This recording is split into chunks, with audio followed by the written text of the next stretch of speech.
గడుపుకోవాలని చూడకండి. Right sir, ఇదే విషయంపై ఒకసారి చాలా విజయభాస్కర్ గారి దగ్గర విజయభాస్కర్ గారు ఇప్పుడు పాదయాత్ర వెంకటేశ్వర రెడ్డి గారు చాలా విషయాలు చెప్పారు.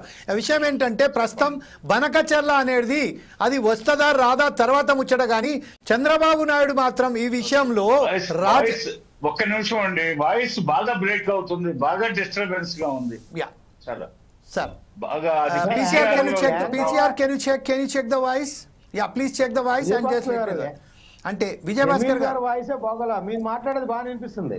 ఓకే విజయభాస్కర్ గారు ప్యానలిస్టులు మాట్లాడేది బాగా అనిపిస్తుంది. ఓకే విజయభాస్కర్ గారు ఇప్పుడు వినబడుతుందా అండి నా వాయిస్? మీ వాయిస్ వినపడుతుంది కానీ బాగా డిస్టర్బెన్స్ ఉంది. ఓకే చాలా ఒక్కసారి ఏంటంటే ఇప్పుడు మన పాదయాత్ర వెంకటేశ్వర రెడ్డి గారు ఏమన్నారంటే చంద్రబాబు నాయుడు గారు ఏదైతే ఉన్నారో కేవలం ప్రజల దృష్టి మళ్లించడానికే బనకచెర్ల విషయాన్ని తీసుకొచ్చి ఈ రోజు లేవనెత్తారు. ఈరోజు పోలవరం ప్రాజెక్టు సంబంధించిన నిర్మాణంలో 27లో పూర్తి అవుతుందని చెప్తున్న సమయంలో జాతీయ హోదా కల్పింది. కాకపోతే దాని బనకచెర్ల విషయంలో ఏ వాగ్దానాలు చేస్తారో అది వాగ్దానాలు మాత్రం అది అతను పూర్తి చేయడానికి మాత్రం చంద్రబాబు నాయుడు గారు ఏదైతే ఉన్నారో దానికి సిద్ధంగా లేరు అన్నట్టుగానే చెప్పారు. తెలంగాణ రాష్ట్రానికి సంబంధించిన మిగులు జలాలను మాత్రమే ఉపయోగించుకుంటాము, దానికి కూడా తెలంగాణ ప్రజలు కానీ పార్టీలు కానీ మాకు అడ్డంకులు కలిగించొద్దు అని కూడా చెప్పారు. ఈ విషయంపై మీరేమంటారండి? ఇప్పుడు గోదావరి ఈ రోజు పుట్టింది కాదు, అది కవి సామ్రాట్ విశ్వనాథ సత్యనారాయణ గారు గోదావరిని గురించి ఏనాటిదో గోదావరి అంటే పావనోద్ధార గోదావరి దాని యశస్సును గురించి కీర్తించున్నాడు. అది వేదకాలం నాటి గోదావరి. ఇప్పుడు దాకా ఆ ఉప్పొంగే జీవజలాలు ఉప్పు సముద్రం పాలవుతున్నాయి.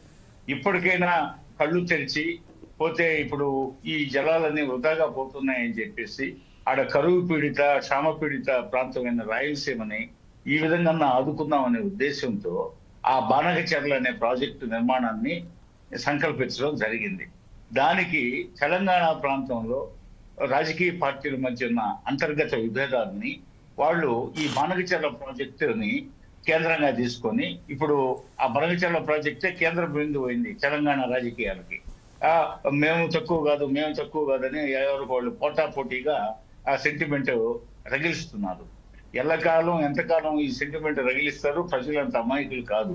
తెలుగు ప్రాంతాలు ఐకమత్యంగా ఉండాలని బూర్గుల రామకృష్ణరావు లాంటి మహామేధావి, పోతే తెలంగాణ ప్రాంత చాణక్యుడిగా కీర్తించబడే బుర్గుల రామకృష్ణరావు గారు తెలుగు జాతి ఐక్యమత్యాన్ని కోరుకుంటూ గడ్డిపోస్తో సమానంగా తన పదవిని తృణప్రాయంగా విసర్జించినటువంటి ఆ మహనీయుడు విలువల్ని కాలరాసినటువంటి వ్యక్తులు కొంతమంది ఈ సెంటిమెంట్ రగిలిస్తున్నారు.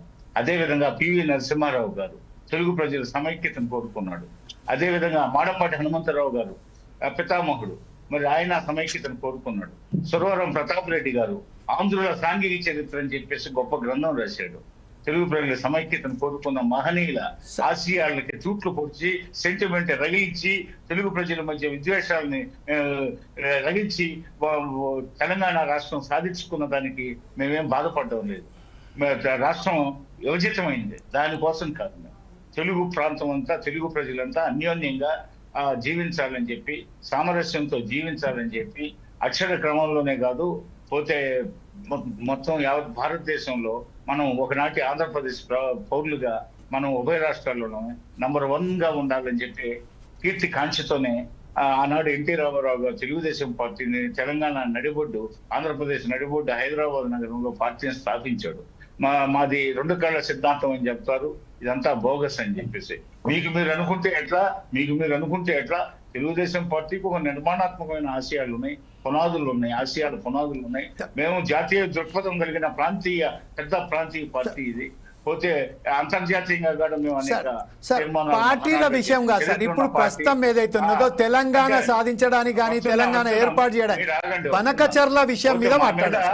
నిందలు అబండాలు వేసినప్పుడు దానికి కౌంటర్ మాట్లాడారు. బనకచెర్ల విషయంలోనే మాట్లాడుకుందాం సార్. తెలంగాణ ఎందుకు ఏర్పడ్డా, ఆంధ్రప్రదేశ్ ఎందుకు ఏర్పడ్డా అని సార్. ఈ బనకచెర్ల వరద జలాల మీద పూర్తిగా ఆధారపడి మేము ఈ బనకచెర్ల ప్రాజెక్టు ఉప్పొంగే జీవజలాలు ఉప్పు సముద్రం పాలు అవుతున్నాయి వేల సంవత్సరాలుగా, వేదకాలం నుంచి. దాంట్లో కొంత నీటినన్నా మన దగ్గర ఆర్థిక స్తోమత ఉన్నంత వరకు దాన్ని కొంతవరకన్నా ఉపయోగించుకోవాలా. ఏడాదికి యావరేజ్ లెక్క కడితే 3000 టీఎంసీలు వాటర్ సముద్రం పాలవుతుంది.